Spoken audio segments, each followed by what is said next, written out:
and policies must be aligned. Activities must be aligned. That's the way we are going now, nationally and statewide. That's what we are propagating now.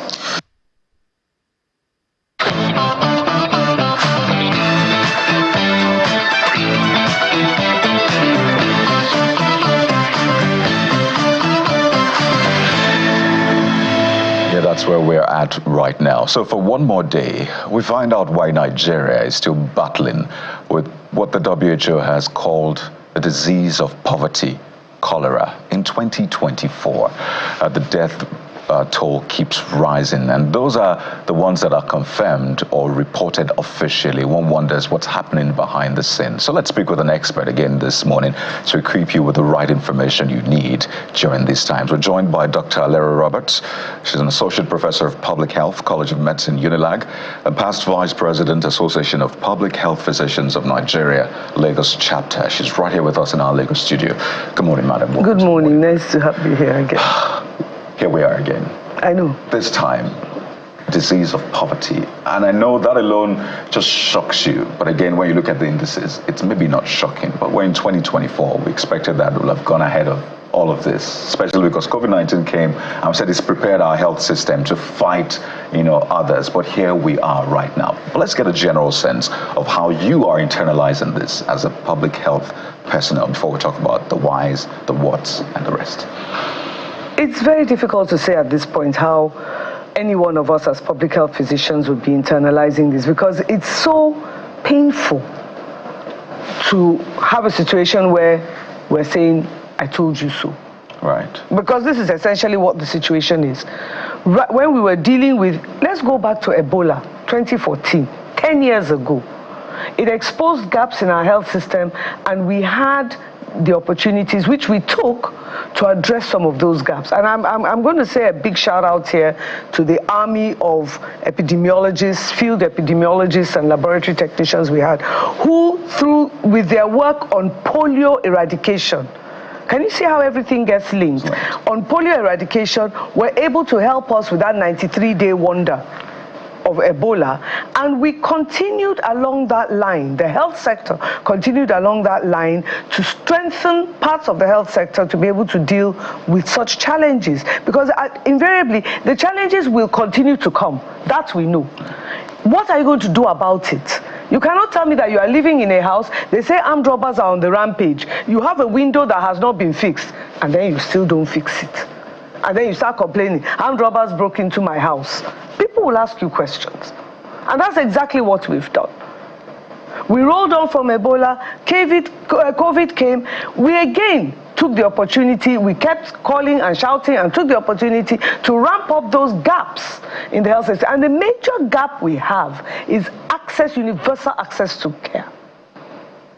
That is the major gap. Now, the DG, I was just listening to him shortly before we came on, and he said something that's very key.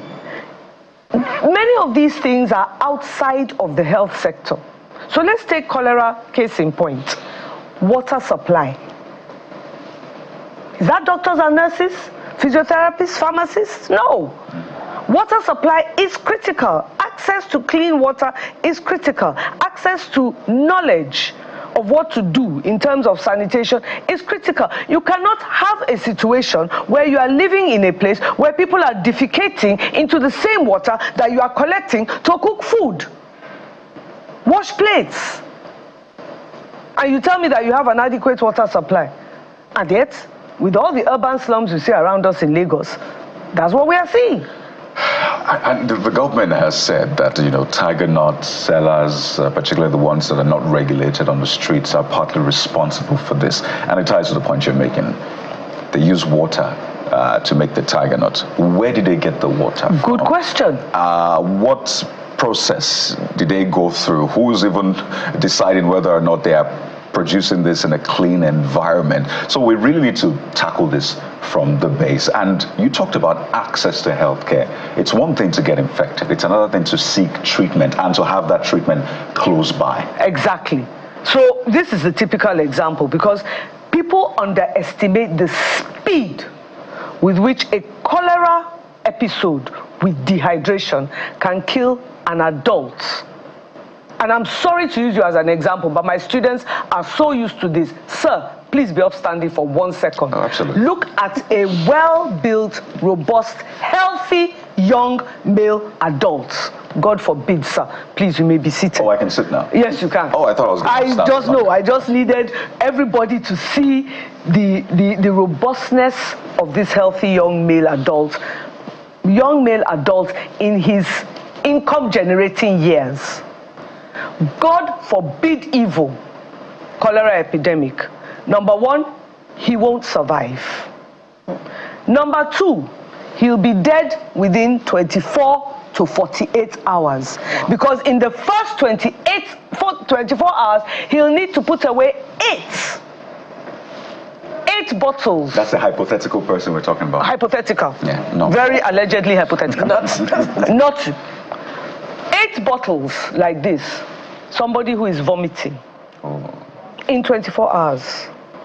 Can you put away 8 bottles of this as you are now? Just this my. Thank you very much. By the time you've done 2.5, you are like, that's it. I don't need water again until next week, Monday.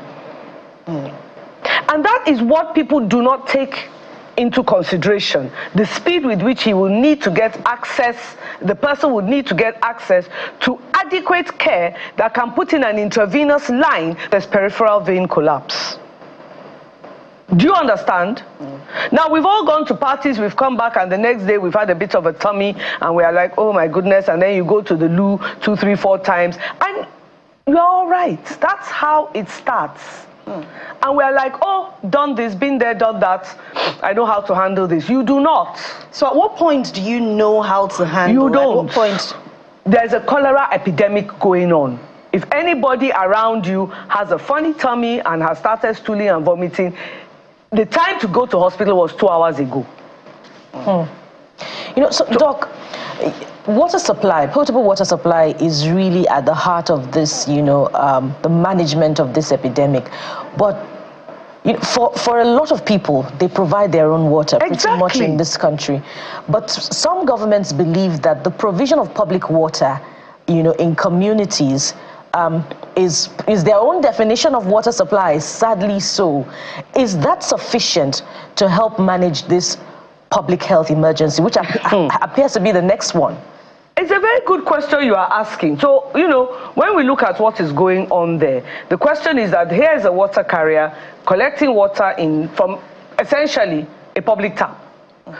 That water would have come through the system. At some point in the system, it needs to have been chlorinated.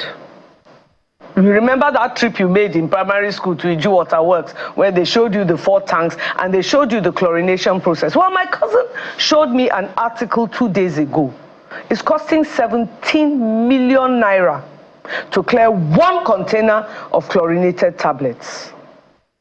In Nigeria? 17 million naira? Yes, sir, in Nigeria. What's the size of the container? 40-foot container. So now, what is the quality of water coming out of that tap? So the back of the tap, you know... Thank you very much. Infested by algae, I believe. Oh. So this is what we are talking about. Now, let's even give the government its due. It provides public water supply in communities that it knows about.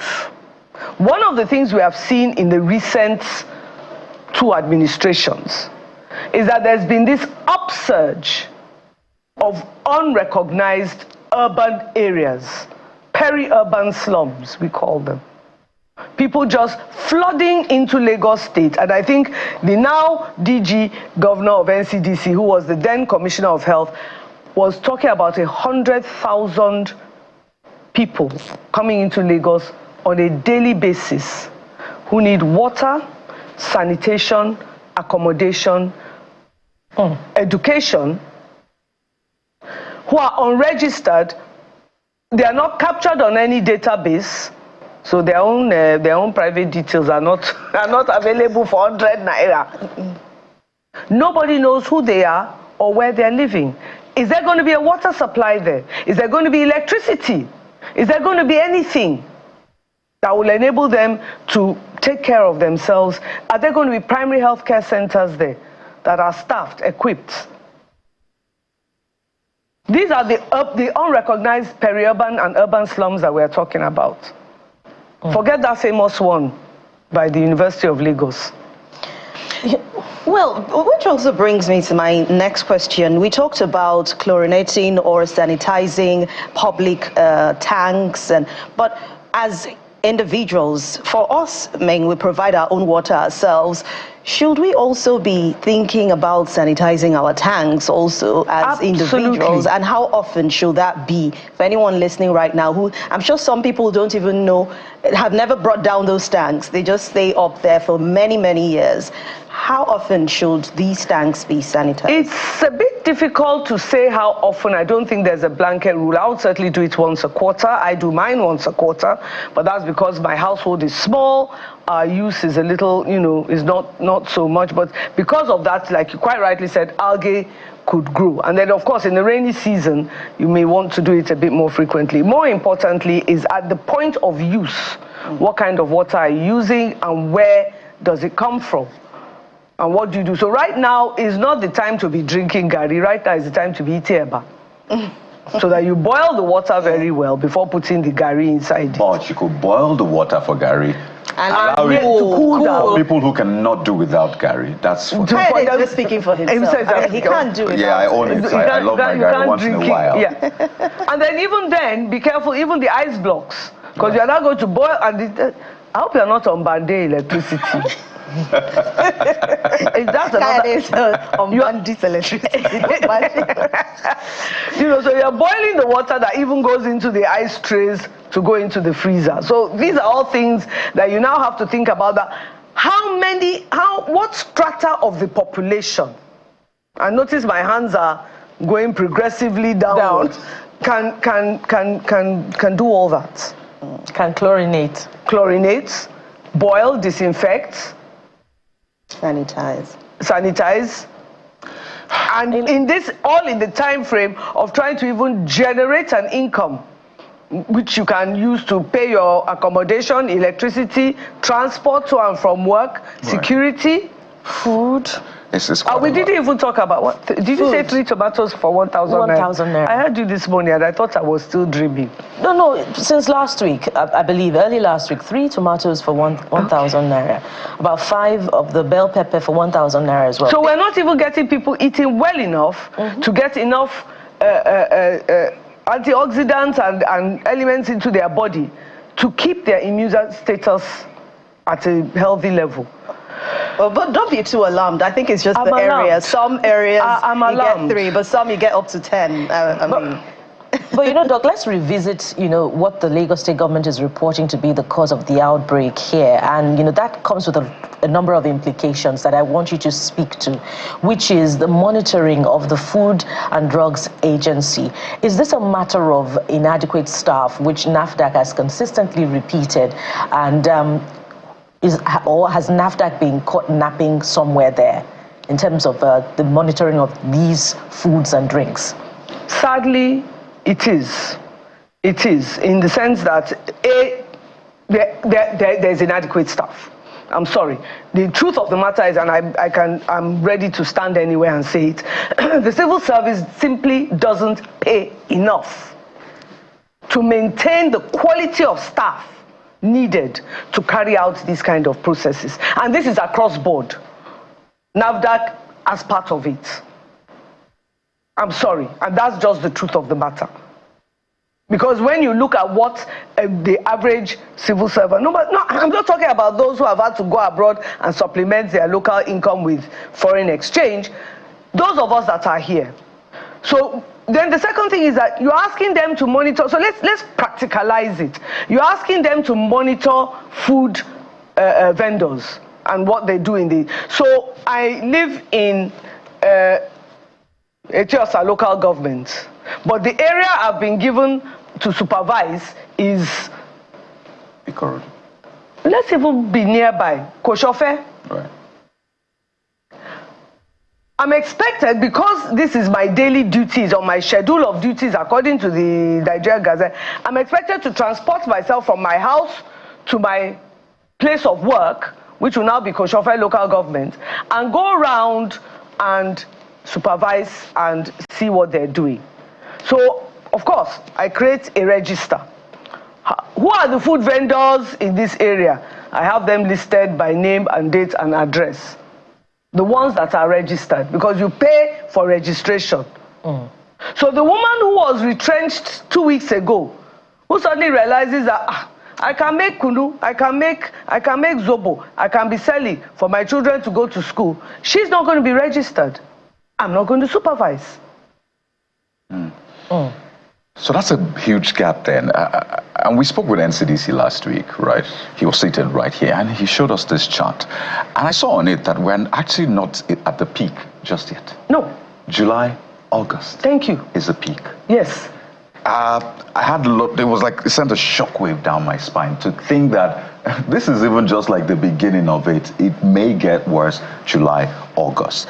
I know that there are challenges with vaccine. You talk about chlorine. It's tough to even clear chlorine at the border. We understand that we don't have enough vaccines. Whether or not people even want to take the vaccines is another thing entirely. So if we're not at the peak yet, what must we do such that what we'll get to the peak of is the peak of prevention, not the peak of the epidemic? There's a lot that needs to happen in terms of curbing the epidemic. And the preventive practices need to go into place now.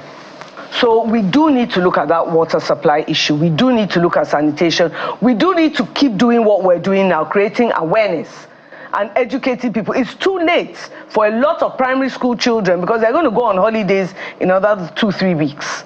So that captive audience where we can be teaching children hand washing and water supply, we're not going to have in another 2-3 weeks. They're not going to be in school. So we need to continue this education and awareness, making people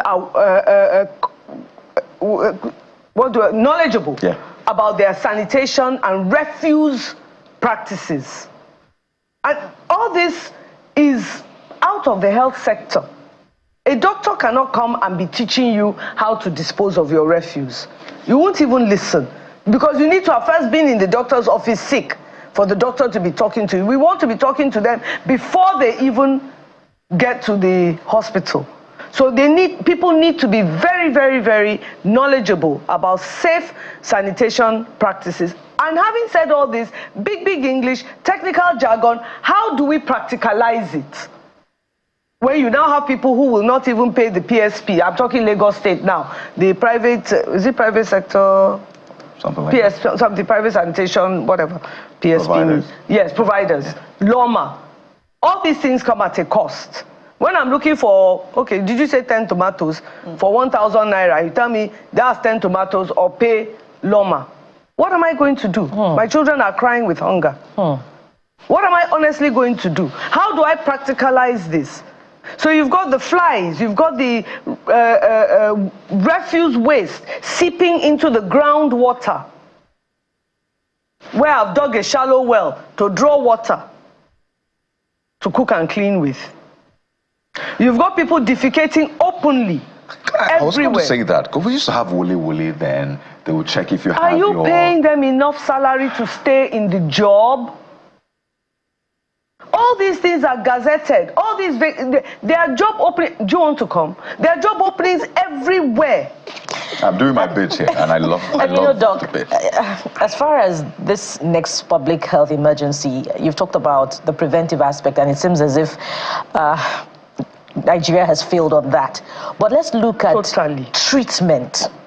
I was chatting with one of the government advisors in Abia State over the weekend, and she provided assurance that there were rapid diagnostics kits in all of the local government areas. I wonder how plausible that is. But if that were the case, from the point of view of a public health physician, are you confident that in all 774 local government areas and all primary health care centers, there is a level of preparedness that is guaranteed to address this cholera outbreak, which is a critical question, Doc? I'm laughing. You know very well that I am supremely confident there is not. There is not. I can point to local governments in Lagos, the first states of Nigeria, that do not have. Look at this on the screen. Where do we get this from? Is it the infusion fluid we're talking about? Is it the giving sets? Do you realize the giving set? Production and availability of the giving set is a problem? Is it the cannulae that we need? Considering that the ages that are most susceptible are the under 5s and over 65s that have tiny, tiny veins. Is it the trained personnel who can put, I cannot remember how to put in a cannula. I'm going to rely on those lovely young doctors and nurses just coming out of school who have done so many, they are proficient at it. Where are they? Then you want to tell me 700 and let's start with 74 local government areas first. I'm supremely confident it is not possible. Let's even look at that issue that the DG raised about oral vaccination. It's oral. There's no problem about taking it. If you ask a mother to give it to her child at the immunization dates, 6 weeks, they will do so happily. Anything, my child must not die. It is not my portion to bury my child. The world is looking at producing 50 million doses for 2024 for the global stockpile. How many Nigerians are we? Where will 50 million doses go in one country? That's even assuming WHO and Gavi give us everything. It's still nothing. Drop in the ocean. So we're still going to have to be looking at the wider preventive measures. And we're already being caught napping. All right, so since we do not seem to have help from anywhere, not from government, from other sectors, we must protecting have help from ourselves. Government. Well, we must have point, help. We must hold government accountable to their duties. But we must have help ourselves from government. So for the sake of creating awareness, let's talk about some of these serious symptoms. What do you need to see to rush to the hospital? And then, even after that, how can you prevent cholera from reaching you? That's a fantastic question. The problem with cholera is that it's an effortless, what we call an effortless rice water diarrhea. You don't get those cramps that you get with gastroenteritis from bad food, for example, party food. From the first, at least the second episode, start going to hospital. Because the problem with the cholera is that it attacks the lining of the intestine and makes, so that lining loses its integrity, and it means everything in the body is rushing into the intestine, filling the intestine and rushing out either upwards or downwards, effortlessly. So the minute you see one episode, before it gets to the second and third, and those can come in rapid succession. And that is the danger. Please get to a health center that has the capacity to put in a cannula, because the second danger is that you get so dehydrated, all the veins collapse. Then we can't even put, it's so difficult to put in a cannula. And we need to start rushing in the fluid. So there's no time to waste. While we are sitting here creating awareness, if anybody in your house, your loved one, your neighbor is having that kind of problem, please find any means. And then make sure that the feces and the vomiters is disposed of properly, covered up, buried. You use what's that solution that hypochlorite solution that we used to use, and wash everything clean so that everywhere becomes clean. Because the next thing you don't want are flies settling on it and carrying it to food nearby and whatnot, utensils, cooking utensils there. You don't want that. So that level of prevention at the individual, family, and community level is imperative. It needs to start now. Start cleaning your compounds, your households. Start cleaning up. Flies are your enemy. Open defecation is your enemy. Don't encourage it. Wow. It's a lot to soak in, and I do hope that it's hitting home. Because the tendency to feel, oh, this is a disease of the poor. It's for the rural areas, the slums, right? And just think it will never get to the ones who are, well-to-do. But if you've seen water supply of late and where you're getting your water from and what's happening in your tank, then you may need to think again. So you said government must show up. Yes. Whether or not they like it. This is their responsibility. They must be, yes. So we're talking water supply, we're talking works, and we're talking refuse sanitation, we're talking education. Even before we get to the health sector, we're talking about government addressing what we call the social determinants of health. That's what we're talking about. Even transportation is involved. I want us to break it down properly, because there's a tendency for people to hide behind government. So the state governments are hiding behind federal government, thinking, oh, they're talking to federal government. Then the local governments are hiding behind the state governments that are hiding behind the federal government. And that's been it's not really penetrating. So let's speak to them. How would you rate, for example, the Federal Ministry of Health, the State's Ministry of Health, the PHCs? How would you rate them? Okay, I'm going to flip it, because I always start from the individual. Oh, right. So what am I going to do? Where do I go? Where's my nearest PHC? And I remember from COVID, I kept asking people, do you know where your nearest PHC is and who your medical officer of health for your adubo, your neighborhood? In case of emergency. In case of emergency. This is something you just need to know. So for me, I want to know where my PHC is. Who is there? Is it manned? Okay, if mine is not manned, how will I get to the nearest one that is manned? I want to know where I am getting my water supply from. How can I? So there's a quick trick that we learned, in school. And I keep telling people, water in plastic exposed to the sun for 24 hours can be sterilized. So gathering water in plastic like this, or your nylon bags or whatever, and putting it on your rooftop, let sun beat it for 24 hours, you've got it pretty much sterilized. So that is a start. So I have a habit, when we buy water, we leave it outside.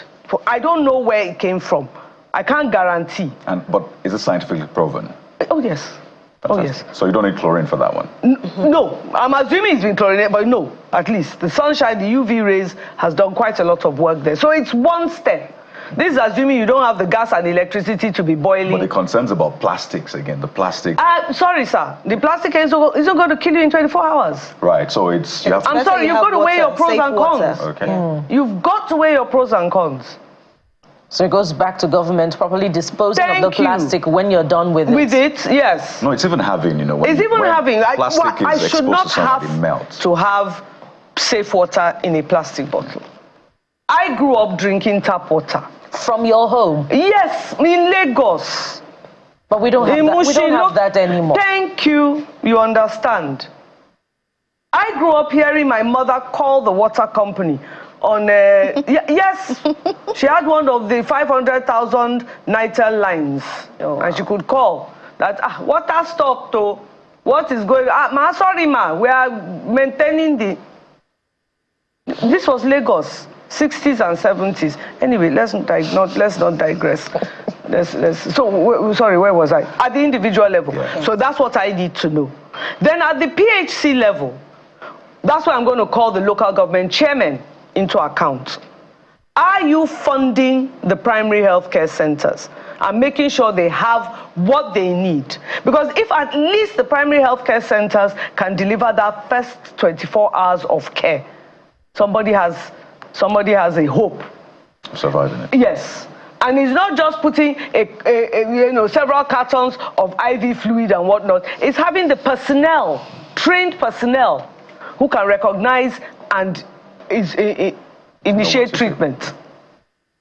Before we even get to the state government levels to say that, okay, are the state government hospitals ready for the onslaught? But ideally, This is something we can handle at that level. Are the local government chairmen ensuring that their local government areas are clean? Right. Refuse is not piled up in areas. Gutters are not overflowing. People are not misusing plastic and dumping it into channels and drains. Or openly defecating. Or openly defecating. And Dr. Roberts. just before you go, besides the tiger knot that was responsible, I want you to speak to the growing number of slums in Lagos and what the state government should be doing to manage public health in those areas. It's very, very difficult, and this is one reason why when they say come and stand for state gubernatorial candidates, I said no, thank you, I can't do that job. It is exceedingly difficult. How do you stop people pouring into Lagos on a daily basis? And 90% of the people pouring into Lagos are looking for one thing. Shall I tell you what it is? Jobs. With jobs, they can access health care.